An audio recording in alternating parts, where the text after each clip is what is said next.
ఏ రాష్ట్రం చేయడం లేదు. ఒకసారి ఇది అయిన తర్వాత నేను ఒకటే ఆలోచిస్తాను అధ్యక్ష, ఈ యొక్క పరీక్షలు రాసినప్పుడు 3 నెలలు బాగా చదువుతాం, చదువుకున్న తర్వాత పరీక్షలు రాస్తాం. పరీక్షలు రాస్తే పిల్లలు ఏ విధంగా అయితే రిజల్ట్స్ కోసం వెయిట్ చేస్తారో ఆ విధంగా నేను చేసిన కృషికి ఫలితం ఎట్లుందో వెయిట్ చేసి రిపోర్ట్ తెప్పించుకుంటున్నాను అధ్యక్ష. అది తెప్పించుకొని head of the departments meeting పెడుతున్నాం, సెక్రటరీస్ అందరం పెడుతున్నాం, అక్కడి నుంచి కలెక్టర్స్ మీటింగ్ పెడుతున్నాం. ఎక్కడ ఫెయిల్ అయ్యాం, ఎక్కడ సక్సెస్ అయ్యాం, ఇంకా ఏ విధంగా కరెక్ట్ చేసుకోవాలి అవన్నీ కరెక్ట్ చేస్తున్నాం అధ్యక్ష. వీటి వల్ల గర్వంగా చెప్తున్నాను అధ్యక్ష, ఆల్ ఇండియా లెవెల్లో భారతదేశంలో 2 సంవత్సరాల నుంచి డబుల్ డిజిట్ గ్రోత్ వచ్చే ఏకైక రాష్ట్రం ఆంధ్రప్రదేశ్ రాష్ట్రం అధ్యక్ష. ఇది గర్వం అధ్యక్ష, ప్రౌడ్. కొంతమంది అంటున్నారు మీ 11.61 వస్తే మీరు వేరే దేశాల కంటే విదేశాల కంటే ఎక్కువ వచ్చేసారని. అంటే మీకు గ్రోత్ అంటే తెలుసు, ఏంటంటే మనది బేస్ తక్కువ, మన ఆదాయం మేనేజ్ కావాలా, మీరు మేనేజ్ చేయగలుగుతారు, అందుకే తగులుకున్నారు. ఎవరు మేనేజ్ చేయలేరు ఇవన్నీ, మేనేజ్మెంట్లో కాదు పరీక్షల్లో. ఇదే మరి నేనైతే నోన్ యూనివర్సిటీకి పోయాను తప్ప మీరు ఎక్కడికి పోయారు కూడా మీకు తెలియదు. ఇంకా మేనేజ్ చేద్దాం అనుకున్నాం. డిగ్రీలు కూడా మేనేజ్ చేయలేరు మీకు. కాబట్టి అవన్నీ గుర్తుపెట్టుకోవాలి, మేనేజ్మెంట్ జరగవు. మేనేజ్మెంట్ చేసే అలవాటు మీకు ఉంది కాబట్టి మీకు అదే దృష్టి ఉంటుంది. కానీ మ్యానిపులేషన్, మేనేజ్మెంట్ అవన్నీ వదిలిపెట్టండి. అందుకనే అధ్యక్ష మీరు భరించలేరు కాబట్టి మీకు బాధ ఉండడం ఉంటుంది అధ్యక్ష, మీకు బాధ ఉంటుంది, నేను కాదన్ను. అదే మరిగా అధ్యక్ష 3 సంవత్సరాలు యావరేజ్ చూసిన మంది 10.36% వచ్చింది అధ్యక్ష. నేను ఈ 10.36%తో నేను సాటిస్ఫై కావడం లేదు అధ్యక్ష. నేను ఆలోచించేది ఆంధ్రప్రదేశ్ రాబోయే రోజుల్లో 15% గ్రోత్ రావాలి. రాబోయే 15-20 సంవత్సరాలు 15% గ్రోత్ రావాలి. భారతదేశంలో మొదటి డెవలప్డ్ స్టేట్ ఏదైనా ఉందంటే ఆ రాష్ట్రం ఆంధ్రప్రదేశ్గా ఉండాలనేది నా ఆలోచన. దానికోసం పనిచేస్తున్నాను అధ్యక్ష, ఏ కుండే ఒకరిద్దరు వ్యక్తుల కోసరం కాదు. అందుకని అధ్యక్ష ఈరోజు బెంచ్ మార్క్లో సస్టైనబుల్ డెవలప్మెంట్ గోల్స్ తీసుకున్నాం. ఎవరికైనా తెలియకపోతే ఓపిక, అందుకే నేను పాఠాలు చెప్తాను, ఎకనామిక్ పాఠాలు చెప్తున్నా. ఇప్పుడు మీకు నేర్చుకోవాలి, మీరు అందరూ తెలియని వాళ్ళు స్టడీ చేసుకోవాలి, తెలిసిన వాళ్ళు అర్థం చేసుకోవాలి, మళ్ళీ రీఇన్ఫోర్స్ చేసుకోవాలి. అప్పుడే అవుతుంది. ఎమ్మెల్యేలంటే మైక్ ఎరగొడం కాదు, మైకులు కూడా లేవు ఇప్పుడు ఎరగొడడానికి, అవి కూడా పోయినాయి. ఇంకో పక్కన బెంచీలు ఎక్కడానికి కాదు, బెంచీలు కూడా ఎక్కడానికి కూడా అవకాశం లేదు. మీరు ఎక్కిన ఏమి కావు బెంచీలకు కూడా. స్పీకర్ని అటాక్ చేయడం కాదు, అటాక్ చేయడానికి కూడా మీకు అందుబాటులో లేడు, ఆయన చాలా దూరంలో ఉన్నాడు. ఆ విషయం మీరు గుర్తుపెట్టుకోవాలి. ఇప్పుడు అర్థం చేసుకోండి, కనీసం ఓపిక కూర్చొని అర్థం చేసుకోండి. అధ్యక్ష సస్టైనబుల్ డెవలప్మెంట్ గోల్స్ అధ్యక్ష 2030 అధ్యక్ష 2030లో 2030 అధికార అధ్యక్ష వాడు పాపం నన్ను గురించి మాట్లాడుతున్నారంటే నాకైతే జాలి వేస్తా ఉంది అధ్యక్ష. వాళ్ళ గురించి చూస్తా ఉన్నా, నాకు దానికంటే జాలి తప్ప ఏం లేదు. వీళ్ళు ఒక నాయకులు, వీళ్ళది ఒక విధానం వినండి ప్లీజ్. అందుకే మీరు నన్ను గురించి గుర్తుపెట్టుకోవాలి. చరిత్ర ఇది. ఈ రాష్ట్రంలో ఎక్కువ సమయం నేను ముఖ్యమంత్రిగా ఉన్నాను, మళ్ళీ ఉంటా, మీకు అనుమానం అవసరం లేదు. నేను మంచి పనులు చేసేందుకు నేనే ముఖ్యమంత్రి కాబట్టి మీరు గుర్తుపెట్టుకోవాలి. ఎందుకు బాధకు ఉలిక్కి పడతారు? నేను మీకోసం పనిచేయడం లేదు, ఇక్కడ మీకోసం సమాధానం చెప్పడం లేదు. రాష్ట్ర ప్రజానీకం కోసం 5 కోట్ల జనాల కోసం పనిచేస్తున్నా, పేదవాళ్ళ కోసం పనిచేస్తున్నా, రాష్ట్ర భవిష్యత్తు కోసం పనిచేస్తున్నా, భావితరాల భవిష్యత్తు కోసం పనిచేస్తున్నా. ఆ విషయం మీరు గుర్తుపెట్టుకోవాలి. అధ్యక్ష సస్టైనబుల్ డెవలప్మెంట్ గోల్స్ చూస్తే అధ్యక్ష goal 1 end of poverty in all its forms everywhere. Goal 2 end hunger. Goal 3 ensure healthy lives and promote well-being for all at all ages, ensure inclusive and quality education for all and promote lifelong learning. Goal 5, achieve gender equality and empower all women and girls. Goal 6, ensure access to water and sanitation for all. Goal 7, ensure access to affordable, reliable, sustainable and modern energy for all.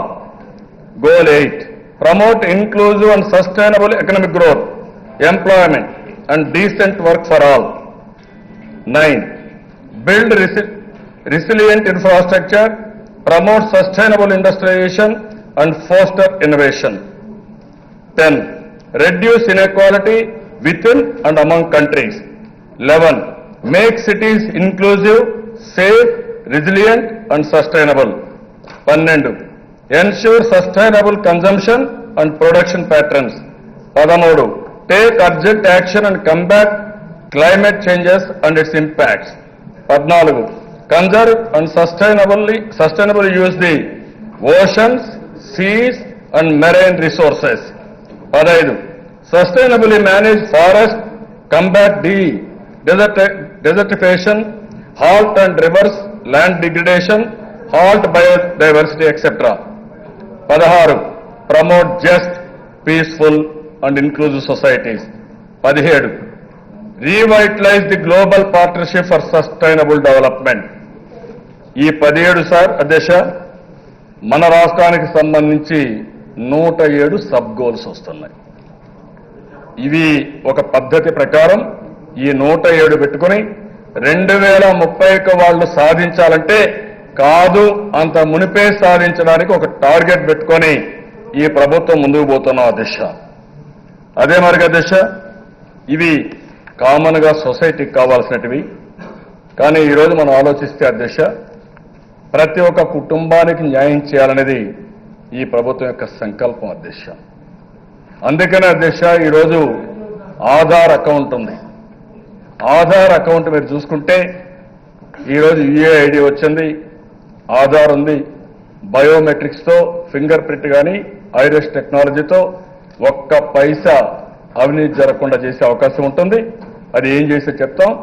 దానికి అదనంగా నేను ఈరోజు survey కూడా ఒకటి conduct చేశాం, smart peoples survey ఒకటి conduct చేశాం. All resources అన్ని ఇది చేస్తున్నాం. ఈ ప్రగతి ప్రాజెక్టు పెడుతున్నాం.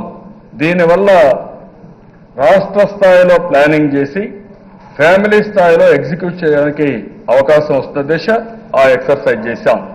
అందుకే ప్రతి ఒక్క కుటుంబానికి నేను 15 సూత్రాలు కుటుంబ వికాసం ఇచ్చాను. జీవిత భద్రత పెన్షన్లు, ఆహార భద్రత బియ్యమే కాకుండా నేను ఆ డీటెయిల్స్ కూడా ఇస్తాను అధ్యక్ష. ఏమేం చేశాం మీరు ఒకసారి ఆలోచిస్తే అవన్నీ కూడా నేను ఎగ్జాంపుల్స్ ఏమిచ్చే చెప్తాం.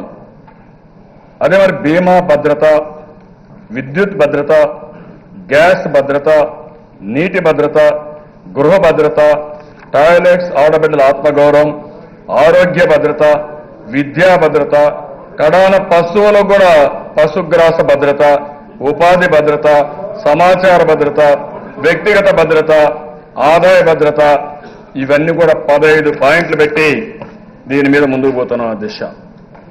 ఇంకో పక్కన అధ్యక్ష సమాజ వికాసం.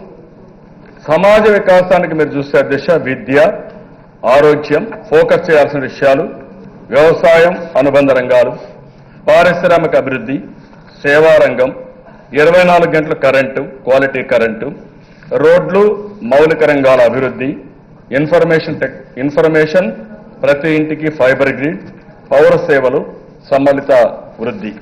ఈ 10 పెట్టుకున్నాం అధ్యక్ష. దీనికోసం అధ్యక్ష మీరు చూస్తే కోఆర్డినేషన్ ఆఫ్ ఆల్ డిపార్ట్మెంట్స్ కి 7 గ్రిడ్స్ పెట్టాం. Water grid, electricity grid, road grid, gas grid, fibre grid. 5 campaign modes తీసుకున్నాం అధ్యక్ష. పొలం పిలుస్తుంది, బడి పిలుస్తుంది, అదే మాదిరిగా పేదరికంపై గెలుపు, నీరు చెట్టు, స్వర్ణాంధ్రప్రదేశ్ అధ్యక్ష. 7 దోవల పైన కూడా దండయాత్ర పెట్టాం, అందుకే అవార్డు కూడా వస్తున్నాయి.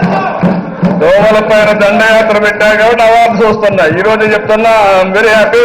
హెల్త్ డిపార్ట్మెంట్ 5 అవార్డులు ఈరోజు తీసుకొచ్చారంటే నేను గర్వపడుతున్నా, మా మంత్రిని అధికారులు అభినందిస్తున్నా. గోవాల పైన కూడా దండయాత్ర చేస్తాం. అదే మరి దేశ 7 రౌడీల పైన కూడా దండయాత్ర పెడుతున్నా, రౌడీజం పైన దండయాత్ర పెడుతున్నా, నేర చరిత్ర పైన కూడా దండయాత్ర పెడుతున్నా. వదిలిపెట్టాయి కూడా, నేరాలు కూడా అయిపోయినాయి, దానికి కూడా ఎండ్ అయింది, రౌడీజానికి కూడా ఎండ్ అయిపోయింది, ఏం బాధ లేదు. ఇంకా 7 మిషన్స్ అధ్యక్ష.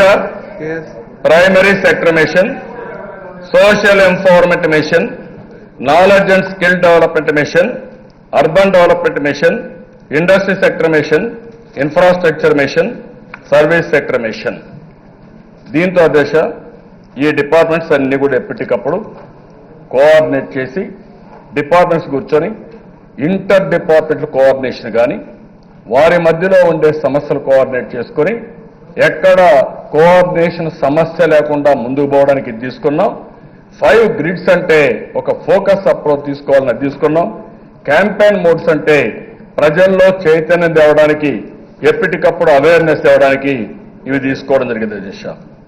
అదే మరి అధ్యక్ష ఇంత మునిపే చెప్పాను నేను, రిసోర్స్ అన్ని కన్వర్జెన్స్ కోసం ఈరోజు అన్ని డిపార్ట్మెంట్లో కన్వర్జెన్స్ తీసుకొచ్చాం. సైలో అప్రోచ్ ఎక్కడా లేదు, డిపార్ట్మెంట్ కన్వర్జెన్స్ తీసుకొచ్చాం. భవిష్యత్తులో మీరు చూస్తే పీపుల్స్ హబ్ వచ్చింది, ల్యాండ్ హబ్ వస్తుంది. ఎస్ఏపీ ద్వారా ఆల్ డిపార్ట్మెంట్ ఫైనాన్స్ అన్ని కూడా ఆన్లైన్లో పెడుతున్నాం. ఒక వ్యక్తి ఏ ఊర్లో ఎక్కడన్నా పనిచేస్తే వ్యక్తికి కానీ యూనిట్కి కానీ ఖర్చు పెడితే నా దగ్గర డాక్యుమెంటరీ ఎవిడెన్స్తో సహా ఉండే పరిస్థితి ఉండాలి. దానికి జియో ట్యాగింగ్ ఉండాలి. ఎవరు కూడా ఇంత మునుపైతే దశ ఇష్టానుసారంగా జరిగాయి. 4,500 కోట్ల రూపాయల ఇండ్లకిస్తే ఆ ఇండ్లు ఎక్కడున్నాయో వాడికి అడ్రస్ తెలియదు అధ్యక్ష. ఎంత దుర్మార్గం మీరు ఆలోచించాల్సిన అవసరం ఉంది. కాబట్టి డెఫినెట్ గా మీరు కోరినా ఇవ్వను, అవినీతికి ఆస్కారం ఇవ్వను, మీ ఇష్ట ప్రకారం డబ్బులు తింటామంటే ఇక్కడ ఒప్పుకునే సమస్య లేదు. ప్రతి ఒక్క దానికి అకౌంటబిలిటీ ఉంటుంది, ప్రతి ఒక్క దానికి బాధ్యత ఉంటుంది, జవాబుదారీతనం ఉంటుంది అధ్యక్ష. అందుకని అధ్యక్ష ఈరోజు మీరు చూస్తే అప్రోచ్లో డబల్ డిజిట్ గ్రోత్ తీసుకొచ్చాం అధ్యక్ష. That is our concern. దీన్ని ఒక మిషన్ బేస్డ్ అప్రోచ్లో ముందుకు పోతున్నాం. Short term, long term, medium term పెట్టుకున్నాం. షార్ట్ టర్మ్ లో లో హ్యాంగింగ్ ఫ్రూట్స్, తక్కువ డబ్బులు ఖర్చు పెడితే ఎక్కువ ఫలితాలు ఇక్కడ ఎక్కువ పెడుతున్నాం. లాంగ్ టర్మ్ 2029 ఒకటి పెట్టుకున్నాం.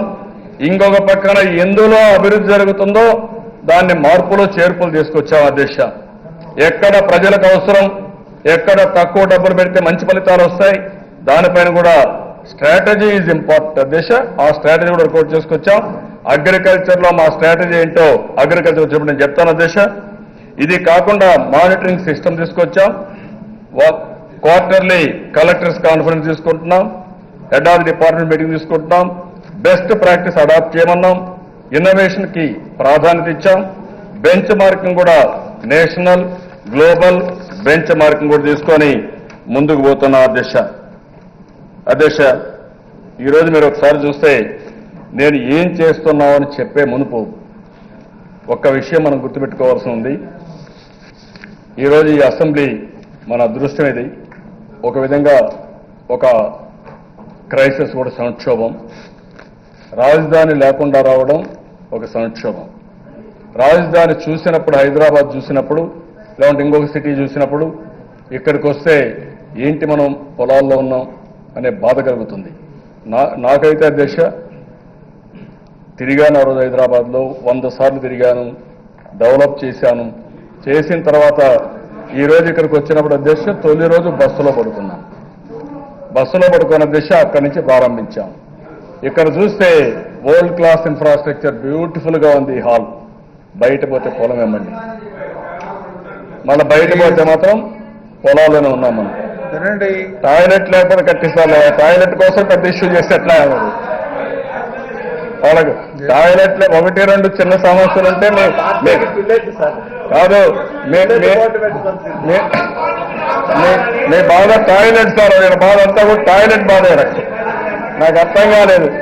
ఎవరైనా ఈ ఇల్లు బాగుంది అంటే, బ్రహ్మాండంగా ఉందంటే మాకు టాయిలెట్ లేదు లేదంటే ఇంకోటి లేదు ఏదైనా ఉంటే మీరు అమ్యూనిటీస్ కంపెనీలో మాట్లాడుకుంటే ఆటోమేటిక్ చేస్తారు. స్పీకర్ గారు ఫుల్ పవర్స్ ఉన్నాయి, అవి ఇమ్మీడియట్ గా సెట్ చేస్తారు.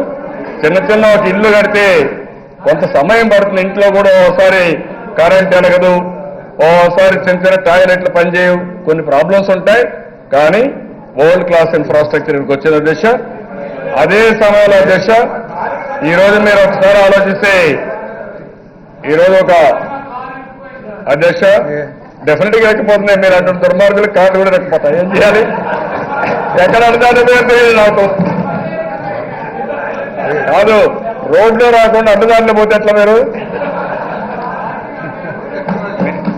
కొత్త సంవత్సరం కదా, చిన్న చిన్న ప్రాబ్లమ్స్. అందుకని అధ్యక్ష ఈరోజు మీరు ఒకసారి చూస్తే ఆయన కూడా మిమ్మల్ని ఫాలో అయ్యారేమో చూసి కష్టాలు వస్తాయి. అందుకే మా వాళ్ళ చెప్తున్నా, ఎవరు కానీ వాళ్ళు చూసి ఫాలో కావద్దండి. వాళ్ళు పోయేదన్నీ అడ్డదారులే. ఆ అడ్డదారులు పోతే డెస్టినేషన్ ఉండదు మనకు. ఎవరైనా ఆశపడి లేకుంటే ఊరికే పర్వాలేదు అనుకుంటే మాత్రం మీరందరూ ట్రబుల్లో పడిపోతారు. ఎవరు ఫాలో కావద్దండి వాళ్ళు. అధ్యక్ష ఒకసారి అధ్యక్ష ఈ శాసనసభలో ఉంటే మనందరికీ ఒక అవకాశం అధ్యక్ష. రెండు విషయాలు అధ్యక్ష. ఒకటి పోలవరం అధ్యక్ష, రెండు రాజధాని అధ్యక్ష. ఈ రెండు మీరు ఒకసారి చూస్తే అధ్యక్ష, ఈరోజు పోలవరం నిజంగానే ఇది రాష్ట్రానికి ఒక వరం. చాలా సమస్యలు అధిగమించాం. మొన్నే స్టేట్మెంట్ ఇచ్చాను. 7 మండలాలు మనకు వచ్చినప్పుడే ఇది సాధ్యమనే నమ్మకం వచ్చింది. ఎప్పుడు నబార్డులో పెట్టంగానే కేంద్ర ప్రభుత్వం ఇంకా డబ్బులు ఫాస్ట్ ట్రాక్ లో పెట్టారు. ఇప్పుడు మనం పూర్తి చేసుకునే అవకాశం వచ్చింది. ఇది చూస్తే అధ్యక్ష పాపం వాళ్ళకి చాలా బాధపడిపోతున్నారు. పోలవరం వస్తే కూడా బాధపడితే ఎట్లా? మీరు తాగడానికి నీళ్లు కావాలి కదా, ఇప్పుడు టాయిలెట్ కావాలన్నారు. టాయిలెట్ ఇప్పుడు నీళ్లు కావాలి కదా, కాదా? టాయిలెట్కి నీళ్లు వద్దాం మీకు? ప్లీజ్